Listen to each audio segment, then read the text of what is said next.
the easiest way is to really make the subject the object of ridicule and social opprobrium and laughter, right? And the other part of it is to be sure there's a lot of buffoonery within what I'm called legacy ufology. People who are out there, doing all manner of crazy things and claims, and those things get highlighted in sort of conferences and films and what have you. Like in the days of the National Enquirer's heyday, they were the outlet of choice for UFO cases. It tainted the subject. What are some of the ways in which the secrecy is enforced? Yeah, well, it goes to the easiest way is to really make the subject the object of ridicule and social opprobrium and laughter, right? Mirth, where it's diminished in its esteem. So the other part of employing academics, on the one hand, to kind of scoff at it, and the other part of it is to be sure there's a lot of buffoonery within what I'm called legacy ufology. People who are out there, doing all manner of crazy things and claims, and those things get highlighted in sort of conferences and films and what have you. But the other part of it is to be sure, like in the days of the National Enquirer's heyday, they were the outlet of choice for UFO cases. New York Times wouldn't cover it. You'd see it in the National Enquirer. And ironically, a lot of those were real events. Of course, they were kind of trolloped up and gussied up in a ridiculous way. But by their being associated with a discredited tabloid like the National Enquirer, or not serious journalism, it tainted the subject. And that was by design, because the founder of the National Enquirer was he was an MIT guy who went on to work in the CIA, wait for it, psychological warfare division. And so it's a PSYOP, psychological warfare operation is a PSYOP. And so if taking a big picture here, if I give you an example, I had a family member who was with the Boston Globe, a very senior editor at the Boston Globe. And she said, look, even if you put a dead extraterrestrial on my desk, we're not going to cover this story, because we're the Boston Globe and we're a blue chip paper like the New York Times and Washington Post, etc. And I was sort of like, really? No matter what the evidence is? She said, no, because that's the domain of the tabloids. And Dr. Greer, I confirm that because I unveiled an actual dead alien at a press conference last year, and we had 40 members of the international press, every major station there at the Mondrian in West Hollywood, and we didn't get a single story. They were there filming for 3 hours, and we didn't get a single story. Yeah, so a lot of people say, well, where's the evidence? That's what we've presented, unbelievable amount of evidence. In our archive, go see it. There's like 115 military and corporate whistleblowers, name, rank, serial number, their testimony, their transcripts. And what's going on in the Congress, they'll have some second and third hand people up there giving opinions who frankly don't know what they're talking about. So this is exactly how this is stagecrafted. I'm going to introduce this word, how you stagecraft it. And the problem is that it's not like everyone has to be a CIA psychological warfare agent or a disinformation agent. You just have to have enough prime movers, influencers, people with great respect, whether it be in government, media, or academia, to torpedo it. And that is exactly what they did. And a lot of money has been put around. There was a member of this covert government program back in 1993, just before I briefed President Clinton, CI director, who told me, this is a quote, he says, we have provided at least $10 million to 10,000 people or more over the years to secure their cooperation with keeping this secret. And, people go, you're kidding. I said, no, that is absolutely true. So now we get into some of how do these people get corrupted? It's blackmail and bribery, and usually both. And if they have to, they can just create false information on the person. Now, everyone thinks the AI deepfake capabilities are all the buzz in the last couple of years. No. Covert programs that reverse engineered interstellar level, transdimensional communications and technological systems have had in their black box of tricks extraordinary capabilities to hoax things, at least since the 60s and maybe earlier. So, and by hoaxing, I mean credible documents, credible images, credible video. And this is run on people all the time. I mean, we have seen this with many of our whistleblowers who have been shut down or gone sideways because they've been approached with some kind of blackmail file, even though they didn't do it. And of course, everyone talks about the Department of Justice or FBI or various states engaged in what's termed lawfare now. Nixon did it against his opponents back in the 70s with the IRS and the Attorney General. Some people believe it's happened recently as well. But we're talking at a very sophisticated level now where they could, quote, entrap with false evidence almost anyone. And this has happened to a number of whistleblowers over the years and people who had really hard evidence. So that is a very nasty, dirty trick. Now, the other part of it is we have this on you. Let's say you're Carl Sagan, all right? So his very close friend, Carl Sagan, you can look him up, was a renowned astronomer. He sort of started the search for extraterrestrial intelligence with Frank Drake. One of his closest friends is on our team. He's elderly, but he was best man at Carl Sagan's wedding, and he personally witnessed. And this man is an astronomer also who co-founded the Extrasolar Planetary Society way back 70s or 80s, looking for other planets around star systems.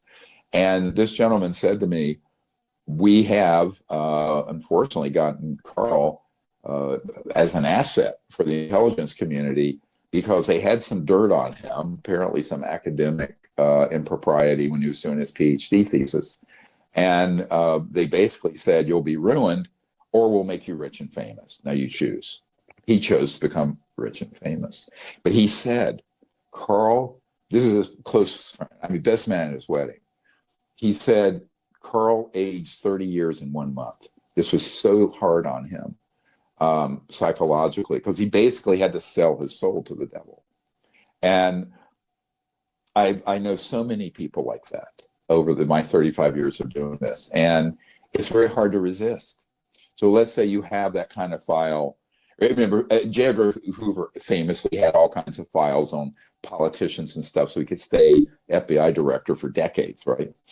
This is a well-known fact. You can look it up. But imagine an organization way above even what J. Edgar Hoover's dirty tricks could be that would collect or create dirt, but also has virtually unlimited money to put on the street to get people to cooperate. And I've told this story. I know the other day I was on a podcast with Patrick Bet-David, and he said, I mentioned I was offered $2 billion by General Stubblebine in 1992. And he said, that's not possible. No one would offer that. And nobody would resist it. I said, well, I did. And it was a serious offer. But the kind of money that they can put on the street ranges a big range. Now, some people may have a $500,000 price tag. I know a ufologist that took about that much just to say things that were half truths. I won't talk about who it is, but it can go up in range.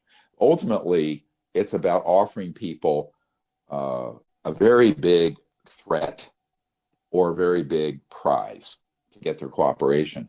And if that doesn't work and they're a little too much trouble, they will then engage in wet works, which is a term, wets comes from blood, or they targeted killings or assassinations.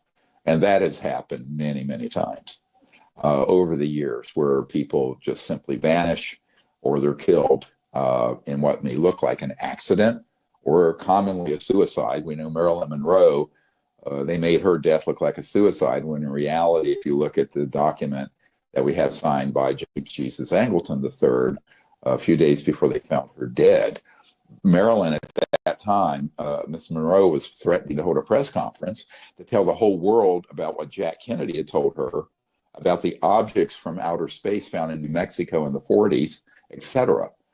And, few days later, she said it was suicide, but all of her friends knew. Like I talked to the actor-singer Burl Ives, who knew her very well. And he was on our executive committee back in the 90s. And he says, there's no way she killed herself. That was absolutely some kind of murder made to look like a suicide. Now, that's a famous one, but there are a lot of others people don't know about. John Warner IV told me that his grandfather was Paul Mellon, one of the few billionaires at the end of World War II, and was an avid Nazi sympathizer. But at the end of World War II, he went over with George S. Patton and Allen Dulles, started the CIA, to get a disc that was sort of a prototype of an electrogravitic anti-gravity disc from Germany. And it wasn't the ramjet. I mean, there's different things. It wasn't the Bell. It was a disc. And General Patton really wanted this to be known to the public because it'd be such a great breakthrough for energy generation and everything else. And they said, no, you won't. He said, oh, we should.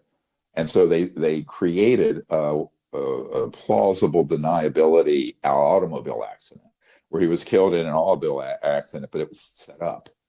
So this has happened to many people where they're involved in some terrible accident. So this level of criminal corruption, by the way, is going on still today. It's still going on. And that is another one of the techniques that are used. Now this has happened last year to one of our whistleblowers who unfortunately did not come forward because of these complications. Great guy. He was in 2009 on a crash retrieval team in the northern Nevada test area, way north of Nellis, where they used to detonate atomic bombs when they did open air testing of bombs. And it was a helicopter base, a helo base, Delta Force guys and some other people like himself that were deployed initially, he thought, to recover conventional aircraft that went down. Like if a B-2 stealth has classified components, you go and get it so it doesn't fall into enemy hands. And then he was pulled in on the retrieval of the man-made triangular-shaped UFOs that are made by Northrop Grumman and Raytheon and some others that look like a UFO. They're silent except for sort of a transformer sound. And he was called in on a couple of those retrievals. And then the pièce de résistance was he was called in on the slow downing. It wasn't a crash of a large extraterrestrial vehicle. And it resulted in a series of extraordinary events, which we cover in our archive under this particular witness, TE, I believe is his initials in the archive. But as he was preparing to come forward to go to the Senate Intelligence Committee and Armed Services Committee, and then over to the Aero office, a van pulled up in front of his house, and two guys came up to the door, and they said, "Look at your cell phone and your computer," and it was filled with child. Wow. And they said, and I'm dealing with this a lot with these witnesses. They said basically he had two young boys, great guy.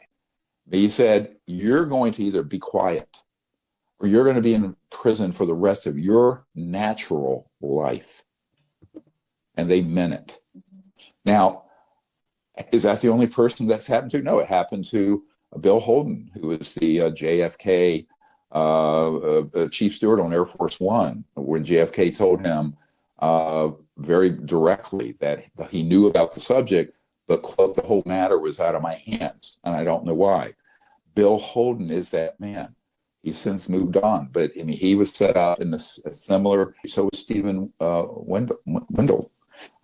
He was a military guy who had amazing evidence. He was set up in a similar trap. There are so many of these. So that is a common ruse. Then they have it can run the gamut of entrapment.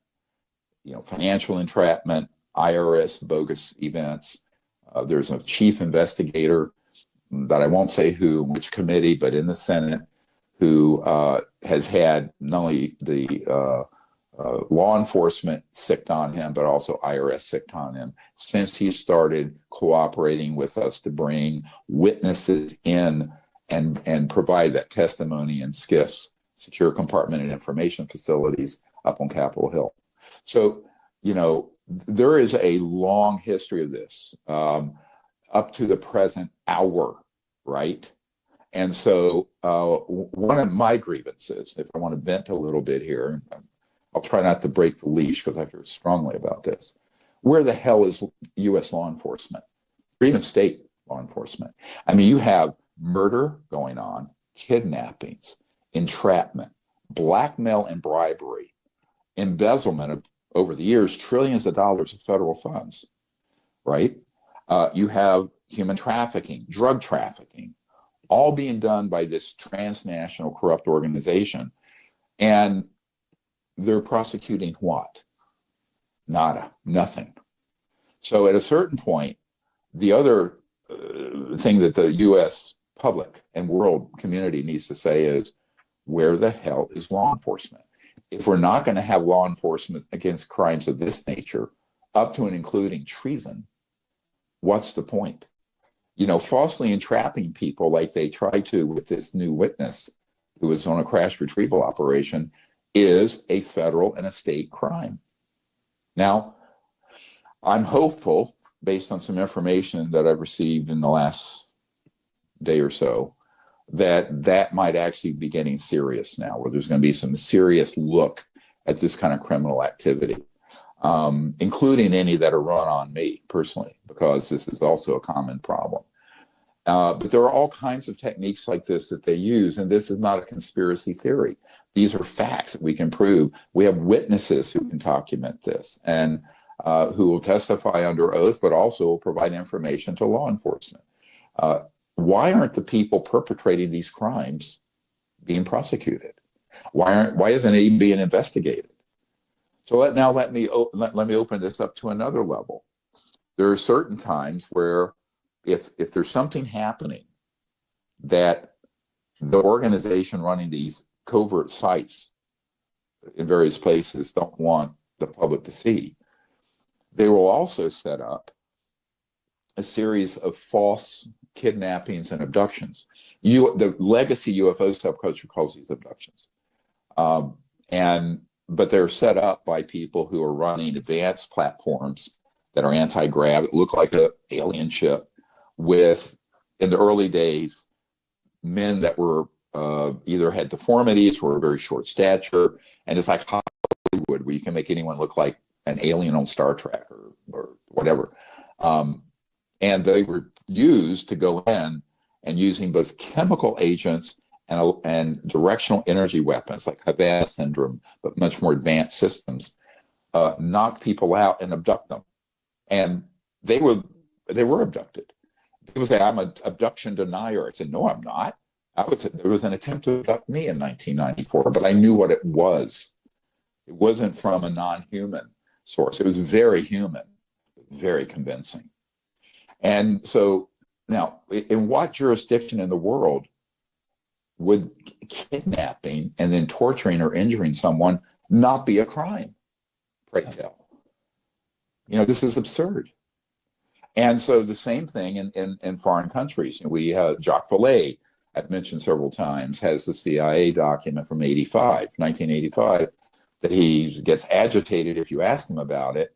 I know two other people have this document who won't provide it because of threats.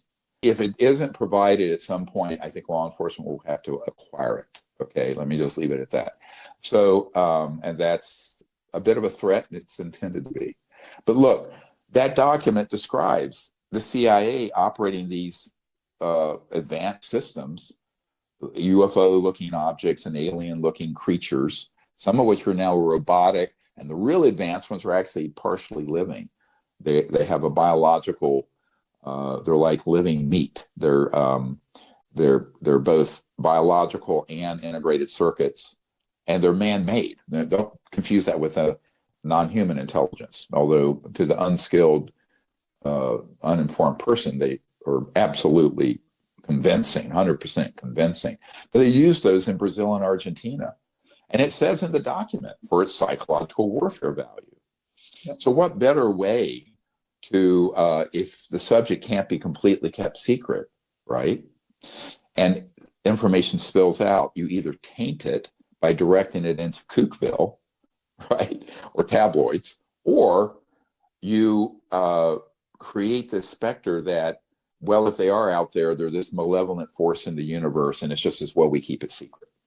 Now, I've had government officials tell me that the words were used, the truth is just too terrible, it's just too terrible about the ETs, because that person was presented a portfolio of gruesome, I'm saying gruesome, vivisections, abductions, cattle mutilations, little villages in developing countries being blown to smithereens by UFOs.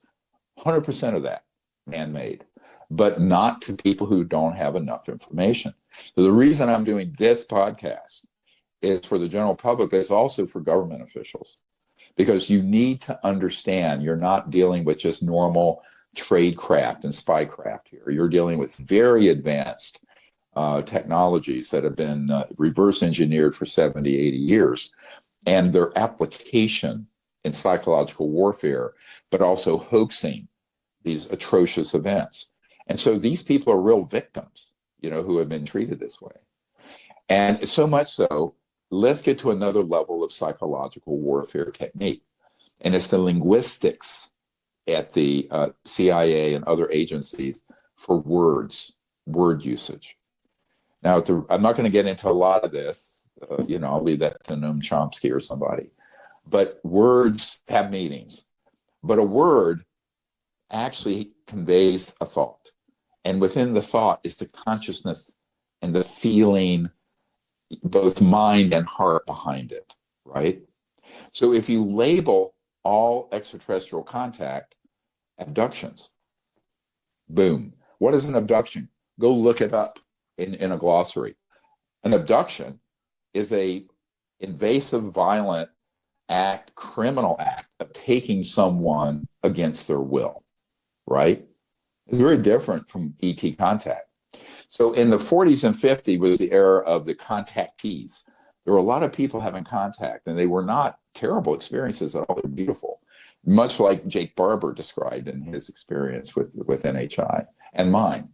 But when they realized that they had the ability to simulate false alien contact using advanced aircraft, which we had in the late 50s and 60s forward, then they could control the narrative. So then they start changing the words. So flying saucers became unidentified flying objects, even though they weren't unidentified, and they don't aerodynamically fly at all. It's an electromagnetic system. Actually, it's a propulsion system in space-time, but I'm not going to get into that here. Now we have the UAP, as if it's some sort of unexplained and unidentified aerial phenomenon. When it's not unexplained or unidentified, it's not aerial. It's everywhere. It's space, land, water, through other substances, solid matter. And it's not a phenomenon. A phenomenon is something that would occur in nature, like bolide or ball lightning or something. So they keep coming up with these words. Of course, the latest flavor of the month is an NHI, non-human intelligence. Well, how do they go from talking about extraterrestrial vehicles and what used to be called in the 40s, 50s, 60s, 70s, EBINs, extraterrestrial biological entities? That's an EBIN. That's people in these crash retrieval teams refer to them like that, right? All of a sudden, it's non-human intelligence. But wait, word. This is a bit of, excuse my language, a bit of a mind fuck, because there are all kinds of intelligences that aren't human. Dolphins are thought perhaps have higher intelligence than humans. So are we talking about dolphins, cetaceans? There are other dimensions that aren't extraterrestrial, higher and lower. Are we talking about angels, celestial beings, those in the worlds of light who have passed on before us, which is real? I had a near-death experience. Or lower energy creatures, what people would call in religion demons, or lower frequency from another dimension. Well, those are intelligent. So what are we talking about? See, I think there's a deliberate, even the words and the psychology behind the words, the consciousness behind the words, is in of itself a mechanism for controlling the subject and obfuscating, hiding it. So we have to be, I'm very aware of this because I've talked to people who worked in the agency on these kind of issues, and also the Pentagon. And so that whole area of expertise it sounds very esoteric, but it's very profound because it's how the mind gets colonized, right? It's how it gets invaded and colonized with concepts. And that in those words and concepts is a narrative. So an unspoken, almost subliminal or subconscious narrative. So the word alien triggers almost Pavlovian abductions, right? If you say alien, everyone say alien abduction. Now, that has been done so thoroughly through UFO legacy programs, ufology, the media, Hollywood. It's almost no one even thinks about it and does the sort of deconstruction I'm doing right here. But I think people need to begin to question everything about this, because as this comes forward this year, we're going to have to free the sort of way that we've all been captured and entrapped by a very well orchestrated. And by the way, these people, everyone says, ha, ha, ha, military intelligence, they don't know what they're doing. No, the guys at the top of the food chain dealing with this issue, I'll give them kudos. They're genius. They're evil, but they're evil geniuses, right? And they have enormous capabilities to do this. And they are running those games on members of Congress right now. They're running those games on people coming into the administration with false information and false ideas. And it isn't hard to do because let's say you're a very busy member of Congress or a very busy chief executive, the president or his people. Your portfolio is so jammed packed.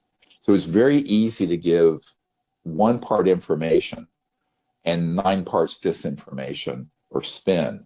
And they're at a loss to question it. So this is where it becomes very important for us, the people. It's why we're making this presidential briefing document available to the public, right? Now, if you look at the Disclosure Project witnesses, Jonathan Wigand, he was on the Peruvian-Bolivian border, military guy, and we had knocked down out of the air an extraterrestrial vehicle. And he and his CO were the first to go there and get on the scene. And he describes this craft. He could feel the intelligence inside of it, the people that were extraterrestrial. And a very detailed account. But when finally the security forces that are deployed to retrieve these objects showed up, not unlike Michael Herrera talking about what happened in Indonesia, where they threatened to kill everyone on his platoon were threatened with being killed because they saw this craft that was man-made transporting people, which at the time he thought was drugs, but it ended up being they were innocent people.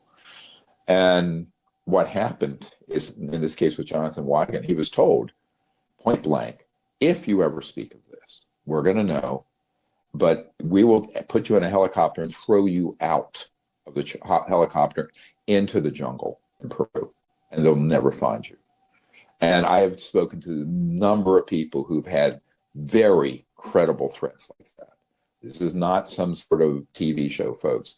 And so how much does it take for an average man or woman to endure, whether it be entrapment, defamation of your character, threats, and people who actually are killed before you succumb and say, you cry uncle, right? And that's the problem.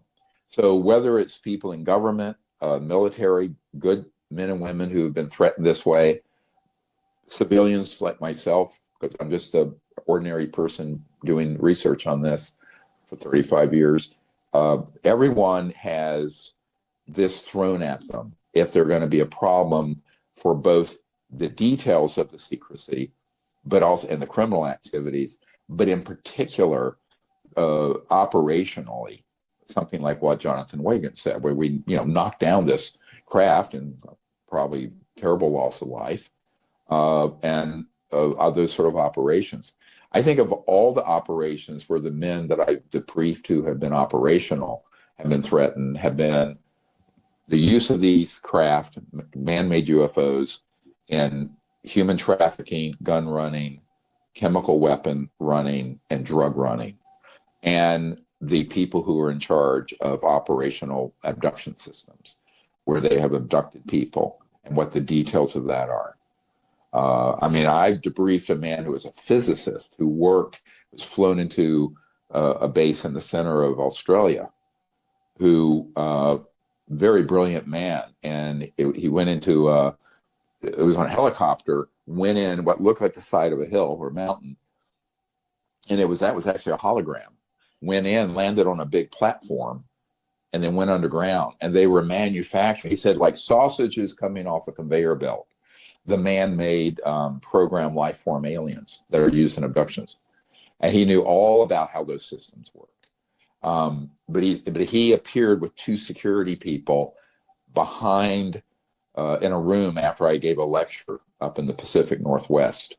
And the fear was palpable. So, but he said, I think you need to know this. Now, at the time, he didn't know I knew that that's what most of these abduction protocols were, that they were man-made and how they were doing it. And so he described it to me, and I said, yes, I've heard this from a number of people. But we need whistleblowers like that. I'm putting out a call right now. There is a system we can put you in that will immunize you if you've been involved in that. But and we need you to come forward to expose this fraud, because it's a hoax being perpetrated on the public, which is bad enough. But it's also, I mean, remember, it's also the way that they're controlling world consciousness on the subject at the very time we can't afford that false narrative of an alien threat, as Werner von Braun told Carol Rosin, is happening. You know, as this happens, now we have to get serious. And we need people to pull the curtain back on this weird Wizard of Oz, pulling all the levers and whatever, scaring Dorothy and the scarecrows. I mean, you know, the public have been completely manipulated on this, but I can tell you, so have presidents, and so have members of Congress, and so have people in the media. I mean, so much so, Tucker Carlson is now saying that these aliens are demons and are, you know, from Satan or something. So, which there may be demons and things. And let's not forget another trick. Now, this gets into some really high-tech, weird stuff. So years ago in the 90s, I found out that this whole area of science is called WSFM, weird science and frickin' magic. I met an engineer with Northrop Grumman once. He just said, we just call it pure effing magic, you know, but same thing.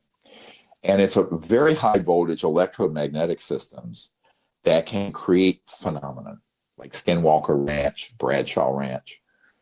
That's not alien. That's covert, very advanced electronic systems piggybacking on an extra-dimensional phenomenon, not extraterrestrial. So remember, you have the man-made UFOs and ETs, you have the actual ones from other planets and star systems, and you have this weird stuff from other dimensions. Those three. And you have to keep that in your critical thinking as you evaluate every case. But, you know, everyone's heard of the weird things at Montauk. It's like I never saw the series called Stranger Things. It's sort of based on that. And I was talking to a physicist once who had a donut-shaped toroidal system that was very high voltage, certain frequencies, and they would hit a certain frequency. And into 3D, meaning running around in the lab, would be some spooky creature that looked like it was pulled out of the ninth ring of hell, like some kind of demonic thing. And of course, this sounds like science fiction. I wish it was. So that capability exists and has been used to deceive people. Some years ago, our team, we were doing CE5 contact out in Joshua Tree.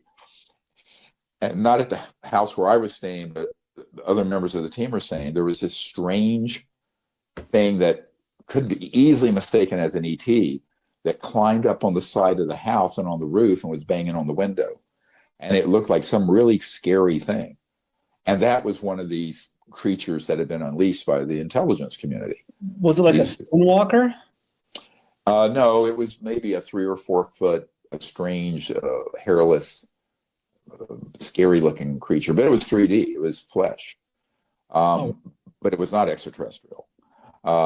It was, and we knew that. Luckily, that team had been on enough expeditions to understand the difference between the fakery and the real thing. But put yourself in the position of a president or a member of Congress or a general person in the media or the general public. All of this is already in the public domain as disinformation, false information. And unfortunately for us, on the side of trying to expose the truth, I was told this in 1991 by a CIA officer. He said, yeah, all that's true, but the truth is more bizarre than the fiction and less believable. And the fiction is what people will believe, because the truth is really more bizarre than any fiction you could make up. So that's just a fact. And that's a really key way that the secrecy has been maintained, actually, is because, let me take it one more notch. Let's say you're somebody in the media, legitimate, or you're someone in political office, and you have all this stuff thrown at you. I've had more than one member of Congress say, I don't want to deal with this. It's too complicated. It's all over the place. I can't figure it out. So in other words, it becomes such a cacophony, a chaotic message of different things and different phenomena that they have no expertise in, that they can't find the needle in the haystack. You know what I've likened this to over the years is that the truth about this is a beautiful gold nugget. That we're not alone in the universe. There are these advanced technologies that would give us a new civilization without pollution or poverty. That's what The Lost Century, that documentary, which everyone should go see, is about. But that little gold nugget has had expertly a mountain of fool's gold dumped on it. So now you're looking for the real thing amidst this plethora of false events, faked encounters, et cetera, and so on. And, those are all ways that you can keep something secret, because at a certain point, at an executive level, people go, this is too much of a mess. I don't want to deal with it. Just kick the can down the road, right? The other big part of this that's maintained the secrecy is not only are these guys had false information thrown at them who are in senior political Pentagon intelligence systems that are not part of this criminal organization, but then they realize what the implications are. So the implications of this itself, those implications are a barrier to disclosure. What do I mean? One of the things that came out in the questioning I had day before yesterday with Patrick Bet-David, and he was talking about the technologies and the Secrecy Act and what these technologies. He says, well, nobody will ever let those out. Not the things that are anti-gravity, those should be kept secret for a while, but the free energy, the 0-point quantum energy, because it's going to impact all the oil, all the public utilities. It's just huge financial. I said, yes, it's got to be done. It should have been done over 100 years ago, but it hasn't. And his immediate perspective, which is what I've heard 100 times, now, the implications are too vast and too serious to ever let this out. And so, of course, my reply was, well, we're going to stay on an 1800s energy system until the whole biosphere collapses and we have more than half the population in terrible poverty and engaging in revolutions and terrorism. I said, this is not the way to run a planet. But when you look at it, you look at the implications of this. If you say that these are extraterrestrial vehicles from other star systems, every scientist and engineer is going to say, how are they operating? And when that gets asked, it will be answered. And when it's answered, it's the end of this 200-year carbon-based industrial era, centralized energy system. And we move into something where every home, car, whatever, would have its own energy pack tapping into the space-time around it with, quote, free energy, no cost, no pollution. Now, that's a very good thing for 99.9% of humanity.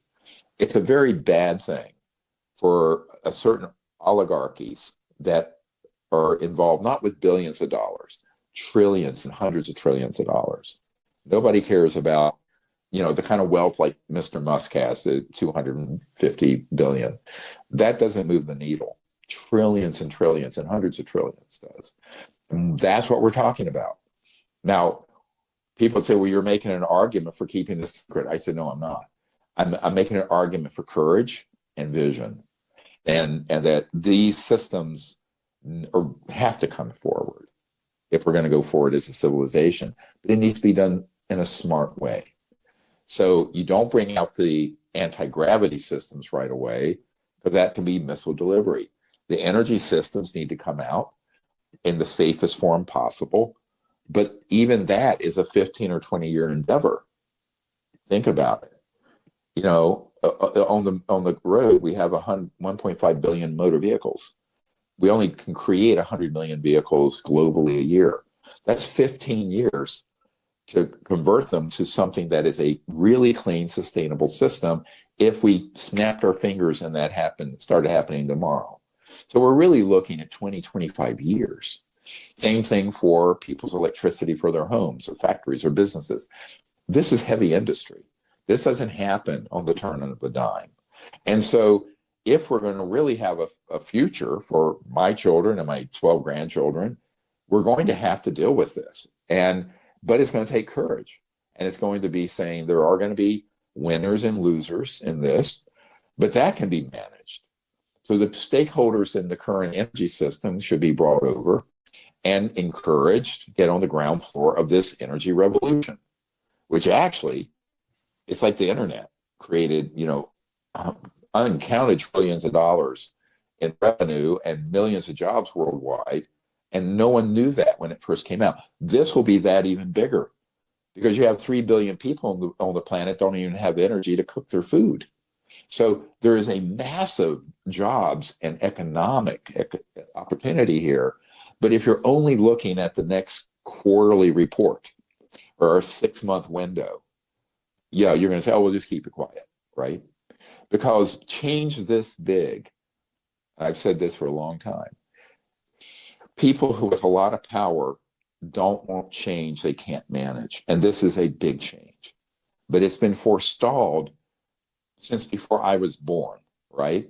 And so we're running out of time to make this transition. And I know we can make it, but it needs to be on multiple fronts. It needs to be on the energy front, disclosure. It needs to be on peaceful contact with these civilizations rather than knocking them out of the sky. And it needs to be on correcting a very small but powerful criminal group that's running these related programs. And that can happen, but we're going to have to come together and do it intelligently and be smart about it. Our briefing document that's been provided to the incoming administration and the president, it is not a binder like this. This is the official one. It's available now for you to order online. It's a print-on-demand version. There's hard copy and soft cover. So you will have everything that people in Congress are getting, except for some sensitive names that we had to redact for obvious reasons. So that is now available, and it's important for people to get that, and if necessary, send a version of it to your 2 senators and your member of Congress as well, so that they're aware that this is the information they need to know. Everything they would need to know is in this. It's about 320 pages. There's a lot on the crash retrievals or government documents selected. There's executive order recommendations, legislation recommendations, a lot of top secret whistleblower testimony in transcript form, obviously, not video. And all the black site locations are in there marked where a lot of the covert programs have been conducted over the last 70, 80 years, including very important current black site locations that have been run through illegal secret government programs, contractors, and government entities that are not answering to the constitutional government. All of that's in there. So it's something, it's kind of historic. I've never made one of these available since I put the first one together for Bill Clinton in 93 and 94. But I think it's time for people to start seeing how this is, laid out. And it's available for everyone to order right now. We just got it submitted and accepted, so you can order it.